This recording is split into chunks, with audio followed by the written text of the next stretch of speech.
사랑과 위로의 하나님 아버지, 감사합니다. 다시 교회를 열어주시고 하나님 앞에 나올 수 있는 기회를 허락하시니 감사하고 감사합니다. 또한 이 새벽 눈을 뜨게 하시고 다른 그 무엇보다 하나님의 말씀 앞에 먼저 세워주시니 또한 감사합니다. 어떤 이는 근심으로 눈이 떠졌고 또 어떤 이는 시련으로 잠들지 못해 새벽을 지킵니다. 어떤 이는 자신을 정결케 하기 위해 스스로 일어나 주님 앞에 나왔고 어떤 이는 오늘 하루의 삶을 하나님께 바치기 위해 기도를 드립니다. 주님, 각자의 삶의 자리가 모두 다르지만 한 가지 분명한 것은 지금 이 시간 하나님의 말씀 앞에 모인 이들은 모두가 하나님의 은혜가 간절히 필요한 이들이라는 사실입니다. 이 하루가 하나님의 뜻대로 온전히 살아내는 하루가 될 수 있도록 하나님의 능력과 지혜를 허락하여 주시옵소서. 간혹 습관에 의지하여 주님 앞에 나오는 이들도 있습니다. 처음에 열심히 습관을 만들고 그 습관이 1년, 2년, 10년의 새벽 제단을 쌓게 하였습니다. 너무 습관적으로 주님 앞에 나온다고 스스로를 채찍질하고 자신의 신앙에 뜨거움이 없다며 한탄하기도 하지만 1년, 2년, 10년의 시간 동안 하나님께서 지켜주시고 함께해 주신 성실한 은혜가 있었음을 잊지 않게 하여 주시옵소서. 회개하고 돌아온 탕자와 같은 뜨거움이 없다고는 하지만 한결같이 아버지의 옆을 지키며 아버지를 섬겼던 큰아들처럼 오늘도 내일도 그 은혜로 주님 옆에 있게 하여 주시옵소서. 그리고 무엇보다 우리가 주님 옆을 지킨 것이 아니라 주님께서 우리의 옆을 지켜주셨음을 깊이 깨닫게 하여 주시옵소서. 어쩌면 하나님은 순간의 뜨거운 회개보다 조금 미지근하더라도 늘 옆을 지키는 든든한 큰 아들을 더 귀하게 여기시지 않을까 싶습니다. 적어도 오늘 이 아침은 주님의 큰 아들들을 격려해 주시고 칭찬해 주시옵소서. 하나님 아버지, 지난해 12월 중국 우한에서 시작한 코로나가 아직도 그칠 기미를 보이지 않고 있습니다. 한 명 한 명의 목숨값이 얼마나 무거운지를 잘 알면서도 오늘 죽은 이가 1000명이네 10,000명이네 하며 숫자로만 규정 지어지는 현실은 그 무게감을 느끼지 못하게 하는 것 같습니다. 어제 사랑하는 가족과 이별한 그가 바로 나였다면, 어제 떠나간 그가 나의 사랑하는 님이라면 그것이 얼마나 큰 아픔이며 고난인 것을 잘 알 텐데 말입니다. 숫자로 치환된 삶의 무게가 가볍게 여겨질지 모르겠지만 그리스도인 된 우리들만큼은 그 무게의 진실을 직면하게 하시고 기도하게 하시고 위로하게 하여 주시옵소서. 제대로 학교 생활을 하지 못하는 아이들, 직장을 잃은 가장들, 더 이상 회복할 수 없어 모든 것을 놓아버린 이들까지 세상의 변화를 아직은 다 감당하지 못하고 힘들어하는 모습이 너무 많습니다. 하나님 아버지, 이 어려움을 잘 극복할 수 있는 지혜를 허락하여 주시옵소서. 지금이 아니면 얻지 못하는 것들 다 얻게 하시고 지금이 아니면 버리지 못하는 것들 다 버리게 하시고 지금이 아니면 결단하지 못하는 것들을 결단하게 하셔서 고난이 고통으로만 끝나지 않도록 우리를 인도하여 주시옵소서. 세상이 끝나버릴 것 같은 대기근 속에서도 하나님은 요셉을 통해 그의 가족들을 지켜주셨습니다.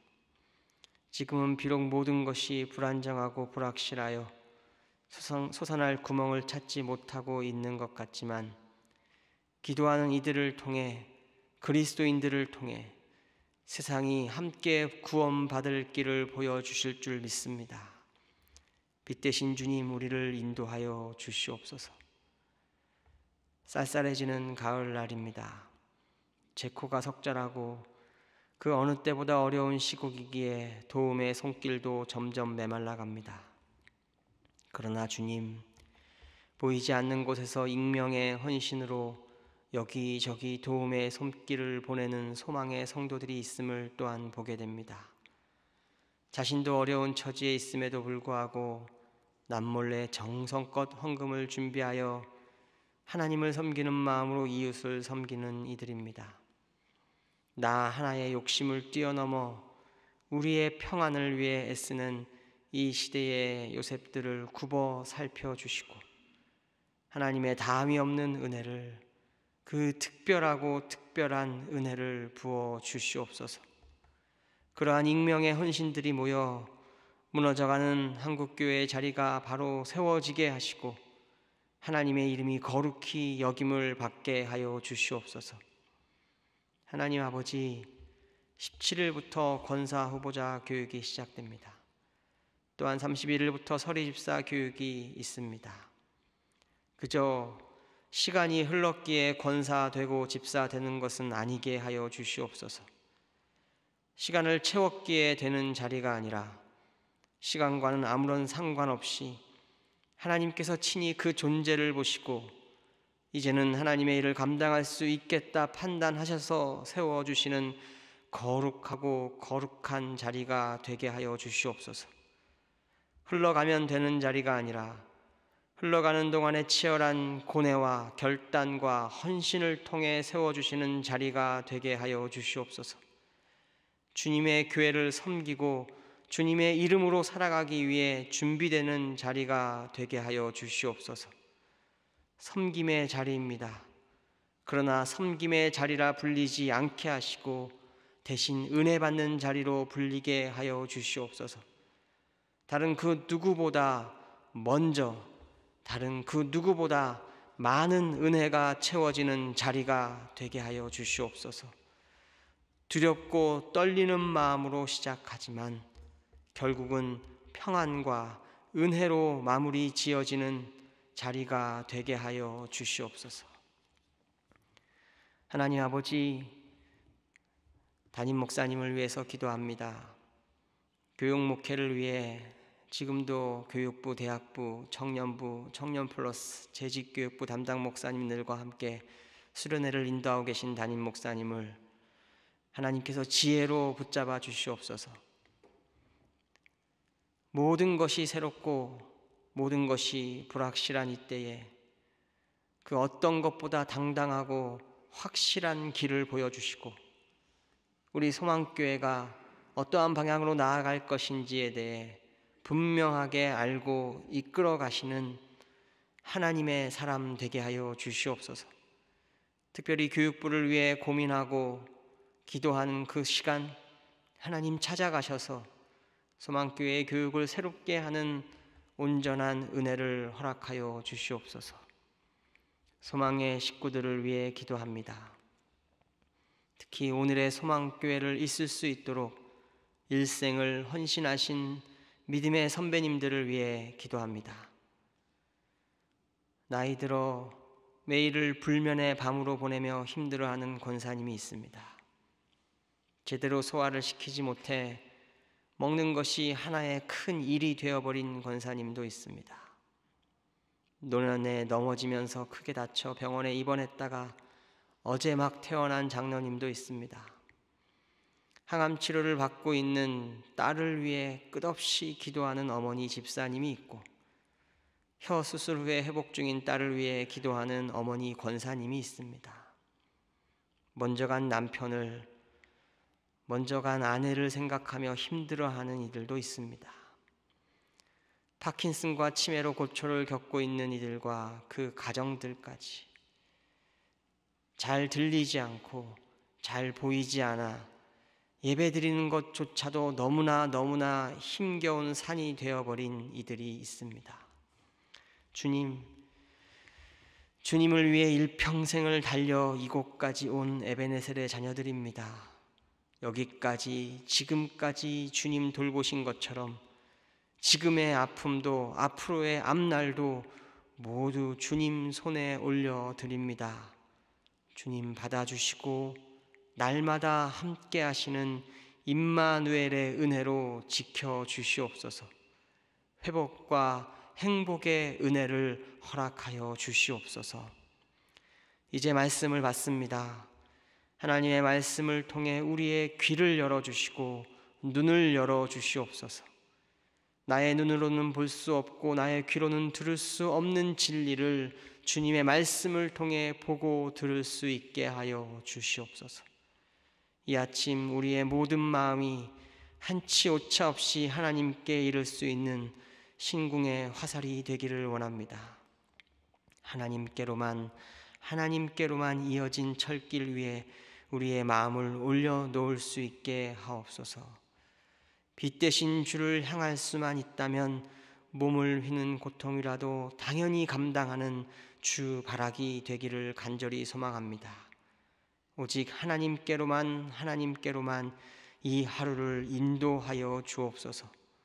감사드리며 예수님의 이름으로 기도드립니다. 아멘. 오늘 하나님께서 우리에게 주신 말씀은 시편 105편 1절부터 23절까지의 말씀입니다. 시편 105편 1절부터 23절의 말씀을 하나님의 말씀을 봉독하겠습니다. 여호와께 감사하고 그의 이름을 불러 아뢰며 그가 하는 일을 만민 중에 알게 할지어다. 그에게 노래하며 그를 찬양하며 그의 모든 기이한 일들을 말할지어다. 그의 거룩한 이름을 자랑하라. 여호와를 구하는 자들은 마음이 즐거울지로다. 여호와와 그의 능력을 구할지어다. 그의 얼굴을 항상 구할지어다. 그의 종 아브라함의 후손 곧 택하신 야곱의 자손 너희는 그가 행하신 기적과 그의 의적과 그의 입의 판단을 기억할지어다. 그는 여호와 우리 하나님이시라. 그의 판단이 온 땅에 있도다.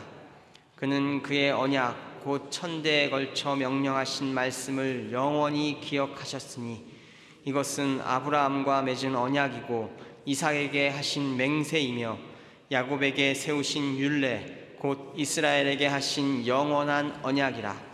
이르기를 내가 가나안 땅을 내게 주어 너희에게 할당된 소유가 되게 하리라 하셨도다. 그때 그들의 사람 수가 적어 그 땅에 나그네가 되었고 이 족속에게서 저 족속에게로 이 나라에서 다른 민족에게로 떠돌아 다녔도다. 그러나 그는 사람이 그들을 억압하는 것을 용납하지 아니하시고 그들로 말미암아 왕들을 꾸짖어 이르시기를 나의 기름 부은 자를 손대지 말며 나의 선지자들을 해하지 말라 하셨도다. 그가 또 그 땅에 기근이 들게 하사 그들이 의지하고 있는 양식을 다 끊으셨도다. 그가 한 사람을 앞서 보내셨으며 요셉이 종으로 팔렸도다. 그의 발은 착고를 차고 그의 몸은 쇠사슬에 매였으니 곧 여호와의 말씀이 응할 때까지라. 그의 말씀이 그를 단련하였도다. 왕이 사람을 보내어 그를 석방하며 뭇 백성의 통치자가 그를 자유롭게 하였도다. 그를 그의 집의 주관자로 삼아 그의 모든 소유를 관리하게 하고 그의 뜻대로 모든 신하를 다스리며 그의 지혜로 장로들을 교훈하게 하였도다. 이에 이스라엘이 애굽에 들어가며 야곱이 함의 땅에 나그네가 되었도다. 지난주 월요일 함께 나눴던 시편 104편이 피조 세계에 행하신 하나님의 놀라운 일들을 찬양한 것이었다면 오늘 말씀 시편 105편에서는 하나님의 백성과 함께 하신 역사 가운데서 하나님께서 행하신 놀라운 일들을 찬양하고 있습니다. 그것을 이유로 1절은 이렇게 외치고 있습니다. 여호와께 감사하고 그의 이름을 불러 아뢰며 그가 하는 일을 만민 중에 알게 할지어다. 그러면서 성전에 계시는 하나님을 찾아뵙고 하나님께 감사를 드리라고 그 내용을 구체적으로 요구하고 있습니다. 4절의 말씀이 그것을 의미합니다. 4절입니다. 여호와와 그의 능력을 구할지어다. 그의 얼굴을 항상 구할지어다. 고대 이스라엘 주변 세계에서는 신의 얼굴이 본디 신상을 의미했고, 이스라엘에게도 하나님 사랑을 경험하는 것이 아직은 성소 방문과 깊이 관련되어 있을 때였습니다. 사람들은 성소에서 눈에 보이지 않는 하나님 옆에 머물러 있을 수 있었습니다. 이러한 맥락에서 하나님께서 자기 얼굴을 사람에게로 향하신다는 것은 하나님의 은혜에 대한 상징적인 표현이었습니다. 거꾸로 하나님께서 얼굴을 숨기신다는 것은 진노에 대한 표현으로 이해되어질 수 있습니다. 아론의 축복문으로 잘 알려진 민수기의 말씀을 함께 묵상해 봅니다. 여호와는 내게 복을 주시고 너를 지키시기를 원하며, 여호와는 그의 얼굴을 내게 비추사 은혜 베푸시기를 원하며, 여호와는 그 얼굴을 내게로 향하여 드사 평강 주시기를 원하노라. 오늘 시편의 말씀대로 하나님의 얼굴을 구하는 우리 모두가 될 수 있기를 축복합니다. 또한 그렇게 주님의 성소를 사모하며 하나님의 얼굴을 구하는 자들에게 아론을 통해 주셨던 모든 축복이 함께 하시기를 주님의 이름으로 축복합니다. 이어지는 5, 6절은 하나님께서 이스라엘 사람들에게 내리신 이적과 판단에 대해서 언급하는 것이라고 추정할 수 있습니다. 그것은 오늘의 말씀인 시편 105편 전체가 이스라엘 역사 초기부터 약속의 땅에 들어가기까지만을 다루고 있기 때문입니다. 5절과 6절의 말씀입니다. 그의 종 아브라함의 후손 곧 택하신 야곱의 자손 너희는 그가 행하신 기적과 그의 이적과 그의 입의 판단을 기억할지어다. 이어서 이어지는 7절에서 13절까지에 의하면 하나님께서는 이스라엘의 선조들이 아직 미약하고 보잘것없는 처지에 나그네일 때 그들과 세우신 언약, 즉 계약에 입각하여 그들을 위해 스스로 약속을 이행할 의무를 담당하고 있으십니다. 7절부터 13절까지의 말씀입니다. 그는 여호와 우리 하나님이시라. 그의 판단이 온 땅에 있도다.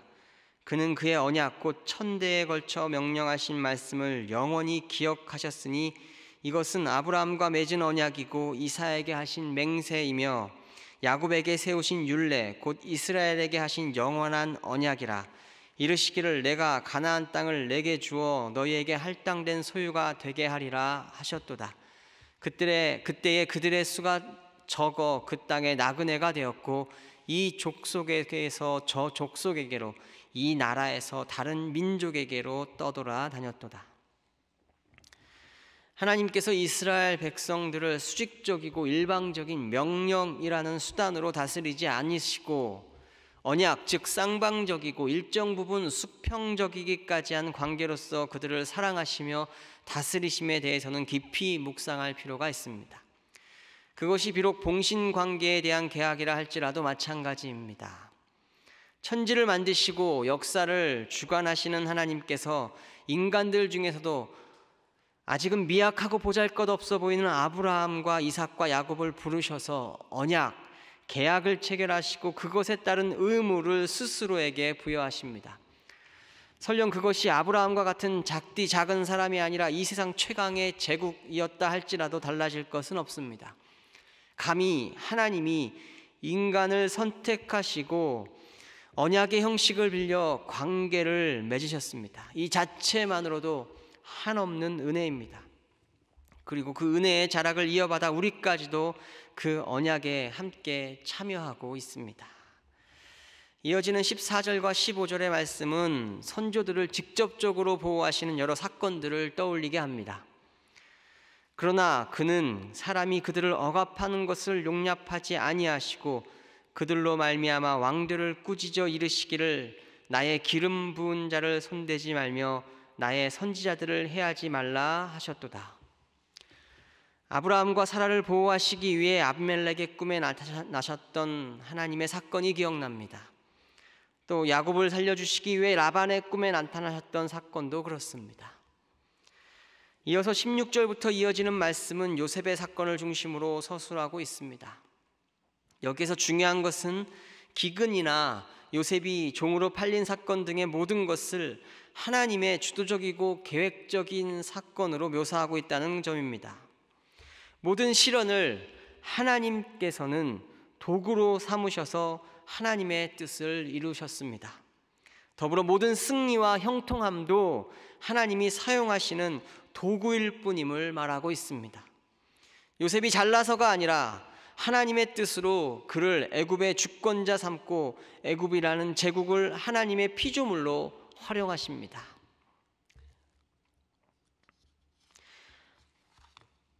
오늘 말씀의 맥락과 정확하게 똑같은 관점에서 말한 요셉의 고백을 살펴봅시다. 창세기 50장 20절에서 형들에게 하는 말입니다. 당신은 나를 해하려 하였으나 하나님은 그것을 선으로 바꾸사 오늘과 같이 많은 백성의 생명을 구원하게 하시려 하셨나니 당신들은 두려워 마소서. 내가 당신들과 당신들의 자녀를 기르리이다 하고 그들을 간곡한 말로 위로하였더라. 요셉이 자신을 해치려 했고 애굽의 노예로 팔아버린 형들을 용서하는 것도 어려웠을 텐데 용서를 넘어 그들을 보호하고 돌보겠다고까지 얘기하고 그렇게 행동할 수 있었던 것은 이 모든 삶의 굴곡들이 한두 사람에 의해서 이루어지는 것이 아니라 역사를 주관하시는 하나님의 손에 의해 이루어지고 있다는 것을 알고 확신하고 있기 때문입니다. 오늘 시편 말씀의 관점과 일맥상통하는 대목입니다.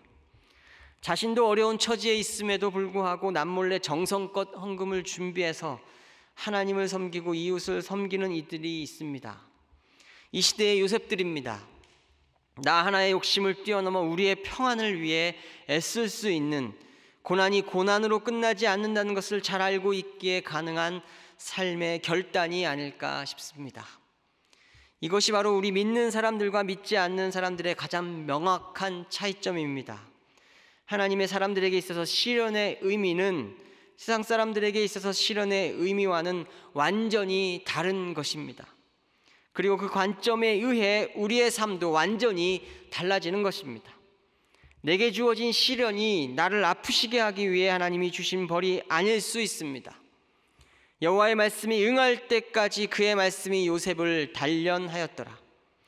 요셉에게 시련은 요셉을 단련하시기 위한 하나님의 큰 그림을 이루시기 위한 수단일 뿐이었습니다. 그렇기 때문에 시련이 시련으로만 끝나버리면 그것은 저주이며 징벌일 수 있지만 시련이 시련으로만 끝나지 않을 때 그것은 새로운 시작일 수 있습니다. 하나님의 손에 들린 도구로서 은혜의 시작점이 될 수 있습니다. 세상이 끝나버릴 것 같은 대기근 속에서도 하나님은 요셉을 통해 야곱의 가족들을 지켜주셨습니다. 지금 코로나 시대를 지나고 있는 우리도 비록 모든 것이 불안정하고 불확실하여 솟아날 구멍을 찾지 못하고 있는 것 같지만 기도하는 이들을 통해, 그리스도인들을 통해 세상이 함께 구원받을 길을 보여주실 줄 믿습니다. 하나님께서 기근을 들게 하셨습니다. 하나님께서 요셉의 발을 착고에 채우고 그 몸을 쇠사슬에 묶으셨고 하나님의 말씀이 응할 때까지 하나님의 말씀이 요셉을 단련시켰습니다. 지나가다가 재수가 없어서 돌에 맞은 것이 아니라 목적과 방향을 가지고 하나님께서 부여하신 것입니다. 아브라함부터 시작하여 이삭과 야곱을 거쳐 요셉에 이르기까지 보잘것없는 한 명 한 명의 인간을 들어서 그 인생을 이끌어 가시는 모든 과정 속에서 하나님께서는 다 계획이 있으셨습니다. 그렇기 때문에 시련이 온다고 주저앉을 필요가 없습니다. 요셉이 시간을 채웠기 때문에 바로 앞에 설 수 있었던 것은 아니었을 것입니다. 그 시간을 다 채우고도 요셉이 온전히 하나님을 의지할 수 있는 그릇이 안 되었다면 그는 바로 앞에 설 수 없었을 것입니다. 직분도 마찬가지입니다. 주어진 연단의 결과가 온전하여질 때 세워지는 것이 직분일 것입니다. 요셉도 시간을 채웠기 때문에 바로 앞에 서게 된 것이 아니라 하나님이 그리신 연단의 결과를 이루었기 때문에 바로 앞에 설 수 있었습니다. 19절 여호와의 말씀이 응할 때까지, 여호와의 말씀이 응할 때까지 그의 말씀이 요셉을 단련하였습니다. 시간을 채울 때까지가 아니라 말씀이 응할 때까지임을 기억해야 하겠습니다. 또한 반대로 생각하면 승승장구한다고 교만할 여유도 없습니다. 이 모든 것이 나로 인해 이루어진 것들이 아니라 하나님의 계획 속에서 흘러가는 것들이기 때문입니다. 실제로 요셉 당대에는 심각한 기근 중에 요셉에서 보호를 받는다는 것이 하나님께서 준비하신 푸른 초장 맑은 물가처럼 보였을지 모르지만 세대를 지나고 모세 시대에 이르러서는 애굽에 거주한다는 것이 사망의 음침한 골짜기와 다르지 않았음을 기억해야 합니다. 또한 오늘 말씀의 마지막 절은 요셉을 통한 평안, 이제 애굽에 이르러서 평안을 누릴 수 있는 그 시기를 야곱의 나그네 됨으로 묘사하고 있습니다. 요셉을 통한 보호와 평안이 야곱의 입장에서는 부정적으로 그려지고 있습니다. 결론적으로 인간 개인으로 본다면 험난한 인생의 골짜기도 화려하고 높은 인생의 정상도 하나님의 큰 그림 속에서는 평범한 오솔길에 지나지 않는다는 것을 깨닫습니다. 그저 하루하루 한 걸음 한 걸음 나에게 주어진 길을 걸어가면서 하나님께서 우리와 함께 하시는 그 그림 속에서 평안을 누리면 될 일입니다. 우리의 인생이 그렇습니다. 거친 산을 넘는 힘겨운 길도 있었고 편안한 내리막길을 가볍게 걸을 때도 있었습니다.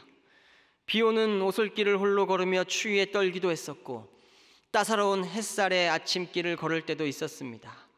그러나 시간이 지나면서 그 모든 것들이 전체로서 하나의 의미를 갖습니다. 하나하나의 사건이 의미가 있지만 전체로서 하나님 안에 있었던 시간들이었음을 고백할 수 있습니다. 힘들었던 시간들, 즐거웠던 시간들이 다르지 않고 외로웠던 시간들, 함께했던 시간들이 하나임을 고백합니다.